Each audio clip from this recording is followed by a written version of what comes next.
ஜனாதிபதி அனுரகுமார திசாநாயக்க இன்று 19 பாராளுமன்றத்தில் அறிவித்த இடர் நிவாரணங்களின் தொகுப்பு இதோ. சமீபத்திய அனர்த்தங்களினால் பாதிக்கப்பட்ட மக்களுக்காக பல்வேறு நிவாரணத் திட்டங்களை ஜனாதிபதி அனுரகுமார திசாநாயக்க இன்று பாராளுமன்றத்தில் அறிவித்தார். அதன்படி தளபாடங்கள் மற்றும் அடிப்படை உபகரணங்கள் சேதமடைந்த வீடுகளுக்கு அவற்றை கொள்வனவு செய்ய 50,000 ரூபாயும், வீடுகள் முழுமையாகவோ அல்லது பகுதியளவிலோ சேதமடைந்தவர்களுக்கும் தேசிய கட்டிட ஆராய்ச்சி நிறுவனத்தின் NBRO அறிவுறுத்தலின் பேரில் வீடுகளை விட்டு வெளியேறியவர்களுக்கும் தலா 25,000 ரூபாயும் வழங்கப்படும்.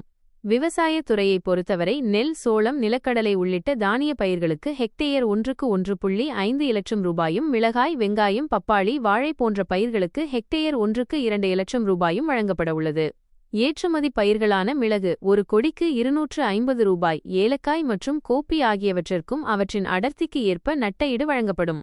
கால்நடை வளர்ப்பாளர்களுக்கு உதவும் வகையில் பதிவு செய்யப்பட்ட ஒரு கலப்பின பசுவிற்கு 2 இலட்சம் ரூபாய், அதிகபட்சம் 10 பசுக்கள் வீதமும், ஒரு நாட்டு பசுவிற்கு 50,000 ரூபாய், அதிகபட்சம் 20 பசுக்கள் வீதமும் ஒதுக்கப்பட்டுள்ளன. மேலும் பன்றி, ஆடு மற்றும் செம்மறியாடு வளர்ப்பாளர்களுக்கு ஒரு விலங்கிற்கு 20,000 ரூபாய் வீதமும், உயிரிழந்த முட்டையிடும் கோழிக்கு 500 ரூபாய் மற்றும் இறைச்சிக் கோழிக்கு 250 ரூபாய், அதிகபட்சம் 10 இலட்சம் ரூபாய் வரை வீதமும் நட்டஈடு வழங்க ஜனாதிபதி தீர்மானித்துள்ளார்.